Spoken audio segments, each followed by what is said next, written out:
திரைக்கடைக்கு ஆசை upcoming episode நான் இப்போ தான் புதுசாக வீடியோ போட்டுருக்கேன். வீடியோ பார்க்குறவங்க மறக்காமல் என்னோட சேனலை சப்ஸ்கிரைப் பண்ணுங்கள், பெல் ஐக்கானை கிளிக் பண்ணுங்கள். நீங்கள் பண்ணுற ஒவ்வொரு சப்ஸ்கிரைபுமே எனக்கு ரொம்ப ஹெல்ப்ஃபுல்லாக இருக்கும். என்னோட இந்த புது சேனலுக்கு ஆதரவு கொடுங்க. முத்துவோட பாட்டி பார்த்தீங்கன்னா, முத்துக்கும் ரவிக்கும் பார்த்தீங்கன்னா கல்யாணம் பண்ணுறதுக்காக பார்த்தீங்கன்னா, மீனா வீட்டிலேருந்தும் ஸ்ருதி வீட்டிலேருந்தும் அவங்க பேரண்ட்ஸை வர சொல்லியிருப்பாங்க. அவங்களும் பார்த்தீங்கன்னா வந்திருப்பாங்க. வந்து எல்லோரும் உட்காந்து பேசிகிட்டு இருக்கும்போது பார்த்தீங்கன்னா, பாட்டி பார்த்தீங்கன்னா அவங்களெல்லாம் திட்டுறாங்க. இன்னமும் உங்கள் பொண்ணுங்களை நீங்கள் அமுச்சு வச்சுட்டு நீங்கள் பாட்டுட்டு அங்கே நிம்மதியாக இருக்கீங்க போல், இங்கே என்ன நடக்குது ஏது நடக்குதுன்னு எதுவும் பார்க்க மாட்டிங்களா, பொண்ணை என்ன எப்படி வளர்த்து வச்சுருக்கீங்க நீங்கள் அப்படின்னு சொல்லிட்டு திட்டுறாங்க. ஸ்ருதியோட அம்மாலாம் ஒரு மாதிரி பார்த்தீங்கன்னா டென்ஷன் ஆகுறாங்க. என்னம்மா இது ஏன் இது மாதிரிலாம் பேசுகிறாங்க அப்படின்னு சொல்லிட்டு. அதுக்கப்புறம் மீனாவோட அம்மாவும் பார்த்தீங்கன்னா, "என்னம்மா அப்படி அவங்க என்ன பண்ணாங்க?" அப்படின்னு சொல்லி கேட்குறாங்க. "என்ன பண்ணாங்களா? இங்கே இருக்க எங்கள் வீட்டு பசங்களை பார்த்தீங்கன்னா அவங்க கெடுத்து வச்சுருக்காங்க. வெளியில் போனால் அவங்களுக்கு பாதுகாப்பு இருக்காதுன்னு சொல்லிட்டு என் பையன் உங்கள் பொண்ணுக்கு இங்கே அடைக்கலம் கொடுத்தா, உங்கள் பொண்ணுங்க எங்கள் வீட்டில் இருக்க பசங்களே பார்த்தீங்கன்னா கெடுத்து வச்சுருக்காங்க" அப்படின்ற மாதிரி சொல்கிறாங்க. உடனே மீனா அவங்க அம்மா பார்த்தீங்கன்னா ஏதோ சொல்ல போவாங்க. மீனா பார்த்தீங்கன்னாம்மா விடுமா, எதுவும் பேசிக்க வேணாம்மா, நான் தான் சொன்னேன்ல அவங்களுக்கு இப்போதைக்கு எதுவும் ஞாபகம் இல்லை, அதனால் அவங்க எது சொன்னாலும் கேட்டுக்கோங்க அப்படின்ற மாதிரி சொல்கிறாங்க. அதுக்கப்புறம் அவங்க பாட்டி பார்த்தீங்கன்னா, அந்த ஸ்ருதி நடனா ரவி கூட வளைஞ்சு வளைஞ்சு அங்கங்கே நின்று ஃபோட்டோ எடுத்து சுற்றிட்டு இருக்கா. இந்த மீனா என்னடனா முத்துக்கிட்ட மாடியிலையும் கிச்சன்லேயும் நின்று கொஞ்சிக்கிட்டு இருக்கா அப்படின்னு சொல்லி சொல்கிறாங்க. உடனே முத்துலாம் பார்த்தீங்கன்னா ஒரு மாதிரி வெக்கப்படுறாரு. அதுக்கப்புறம் பார்த்தீங்கன்னா, அதனால நான் ஒரு முடிவு பண்ணியிருக்கேன், இவங்களுக்கு கல்யாணம் பண்ணி வைக்கலாம் நான் நினைக்கிறேன், நீங்கள் என்ன நினைக்கிறீங்க அப்படின்னு சொல்லி சொல்கிறாங்க. அவங்க எல்லாருமே சைலண்ட்டாக இருக்காங்க. என்னம்மா நான் இவ்வளோ பெரிய விஷயத்த சொல்கிறேன், நீங்களே இவ்வளோ சைலண்ட்டாக இருக்கீங்க அப்படின்னு சொல்லிட்டு பாட்டி பார்த்தீங்கன்னா ஒரு மாதிரி ஆக்ரோஷமாக எழுச்சிக்கிறாங்க. உடனே அண்ணாமலை பார்த்தீங்கன்னா, அம்மா உட்காருமா, நடந்தது நடந்து போச்சு, இனி என்ன ஆகுறதுன்றதை பற்றி பேசுங்க, அதை மட்டும் பார்க்கலாம் அப்படின்னு சொல்கிறாங்க. உடனே பாட்டி பார்த்தீங்கன்னா அதுவும் சரிதான் அப்படின்னு சொல்லிட்டு, சரி நீங்கள் என்ன நினைக்கிறீங்க, நான் இவங்களுக்குலாம் கல்யாணம் பண்ணி வைக்கலாம்னு நினைக்கிறேன், நீங்கள் என்ன நினைக்கிறீங்க அப்படின்னு சொல்லி சொல்கிறாங்க. உடனே மீனா அவங்க அம்மா பார்த்தீங்கன்னா, முத்துக்கு என் பொண்ணை கட்டி கொடுக்கறதுல எனக்கு ரொம்பவே சந்தோஷம், இந்த மாதிரி ஒரு நல்ல குடும்பம் அமையிறது ரொம்ப கஷ்டம், அதனால் என் பொண்ணை கட்டி கொடுக்க சம்மதம் அப்படின்னு சொல்லி சொல்கிறாங்க. அதுக்கப்புறம் ஸ்ருதியோட அம்மா கிட்ட கேட்குறாங்க. ஸ்ருதி அவங்க அம்மா பார்த்தீங்கன்னா விஜய் கிட்ட, என்னங்க இவங்க திரும்பவும் கல்யாணம் பண்ணணும்னு சொல்லிட்டு இருக்காங்க அப்படின்னு சொல்லி கேட்குறாங்க. என்னங்க பண்ணுறது, அவங்களுக்கு ஏதோ ஞாபகம் இல்லைல்ல, அதனால இது மாதிரிலாம் பண்ணிகிட்ருக்காங்க அப்படின்னு சொல்லி சொல்கிறாங்க. ஸ்ருதியோட அம்மாவும் பார்த்தீங்கன்னா, எனக்கும் சம்மந்தம் தான், ரவிக்கு என் பொண்ணை கல்யாணம் பண்ணி கொடுக்கறதுல ரொம்ப சந்தோஷம்தான் அப்படின்ற மாதிரி சொல்கிறாங்க. அப்போனா சரி, நானே ஒரு நல்ல நாளாக பார்த்துட்டேன் அப்படின்னு சொல்லிட்டு வர 10ஆம் தேதி இவங்களுக்கு கல்யாணம், 2 பேருக்கும் மண்டபத்தில் கல்யாணம் பண்ணிடலாம் அப்படின்னு சொல்லிட்டு அண்ணாமலையை பார்த்தீங்கன்னா ஒரு மண்டபம் பார்த்துரு அண்ணாமலை அப்படின்னு சொல்கிறாங்க. உடனே மனோஜ் பார்த்தீங்கன்னா, என்னது திரும்பவும் மண்டபத்தில் கல்யாணமா அப்படின்னு சொல்லி சொல்கிறாங்க.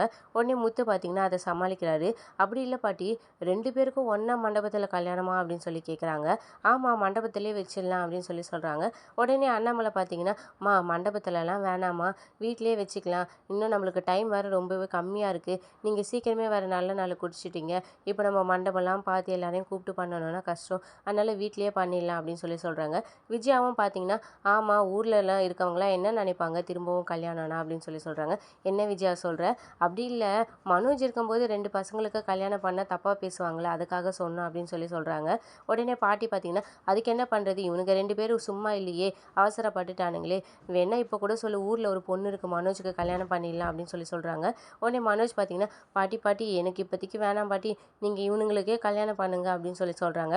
சரி ஓகே, அப்போனா 10ஆம் தேதியே ஃபிக்ஸ் பண்ணிக்கலாம், வீட்லேயே கல்யாணம் பண்ணிடலாம் அப்படின்னு சொல்லிட்டு உடனே பார்த்தீங்கன்னா மீனா அம்மாக்கிட்டையும் ஸ்ருதி அம்மாக்கிட்டையும் பார்த்தீங்கன்னா, உங்கள் பொண்ணுங்களை கூட்டிகிட்டு உங்கள் வீட்டுக்கு போங்க, கல்யாணத்தப்போ கூப்பிட்டு வாங்க அப்படின்னு சொல்கிறாங்க.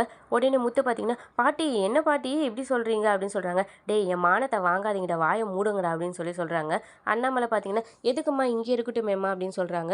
உடனே பாட்டி பார்த்தீங்கன்னா, இல்லை அண்ணாமலை அப்படிலாம் இருக்கக்கூடாது, அது தப்பு, அது முறை கிடையாது, கல்யாணம் பண்ணுற பொண்ணுங்களை நம்ம இங்கேயே எப்படி வச்சுட்டு இருக்க முடியும், அதெல்லாம் தப்பு, அதனால் அவங்க கூட்டிகிட்டு போட்டோம், கல்யாணத்தப்போ கூட்டிகிட்டு வரட்டும் அப்படின்னு சொல்கிறாங்க. அதுக்கப்புறம் பார்த்தீங்கன்னா பாட்டி பார்த்தீங்கன்னா மீனாக்கிட்டையும் ஸ்ருதிக்கிட்டையும், உங்ககிட்ட தான் சொல்லிட்டு இருக்கேன், போங்க உங்களோட ட்ரெஸ் எல்லாம் பேக்கப் பண்ணிவிட்டு உங்கள் அப்பா அம்மா கூட கிளம்புங்க அப்படின்ற மாதிரி சொல்கிறாங்க. அவங்களும் போய் பார்த்தீங்கன்னா ட்ரெஸ்லாம் பேக்கப் பண்ணிட்டு வராங்க. முத்துவும் ரவியும் பார்த்தீங்கன்னா ரொம்பவே சேட் ஆயிடுறாங்க. முத்து பார்த்தீங்கன்னா, பாட்டி நான் வேணா போய் இவங்களை விட்டுட்டு வரட்டா அப்படின்னு சொல்கிறாங்க. அதெல்லாம் ஒன்றும் தேவையில்ல, அவங்களுக்கு போய்க்க தெரியும், நீங்கள் கம்முன்னு இருங்கடா அப்படின்னு சொல்லிட்டு பார்த்தீங்கன்னா முத்துவை திட்டுறாங்க. அதுக்கப்புறம் மீனாவும் ஸ்ருதியும் பார்த்தீங்கன்னா, பாய் பாய் நான் போயிட்டு வரேன் அப்படின்னு சொல்லிட்டு ஒரு மாதிரி கிண்டலாக பண்ணிவிட்டு அவங்களும் அங்கேருந்து கிளம்புறாங்க. உடனே முத்து பார்த்தீங்கன்னா அண்ணாமலைகிட்ட, என்னப்பா இதெல்லாம் அப்படின்னு சொல்கிறாங்க. டேய் பாட்டிக்காகடா, கொஞ்ச நாள் தானடா, உங்களால் பொறுத்துக்க முடியாதாடா அப்படின்னு சொல்லிட்டு பார்த்தீங்கன்னா அவர் உள்ளே போயிடுறாரு. முத்துவும் ரவியும் ரொம்பவே சேடாக நிற்கிறாங்க. உடனே மனோஜ் வந்து பார்த்தீங்கன்னா, "என்னடா என்ன மாதிரியே நீங்களும் ஆயிட்டீங்களா? உங்க பொண்டாட்டிங்களும் உங்கள விட்டுட்டு போயிட்டாங்க" அப்படின்னு சொல்றாங்க. உடனே முத்துவும் ரவியும் பார்த்தீங்கன்னா, மனோஜ அடிக்கிறதுக்காக தொரத்திட்டு போறாங்க.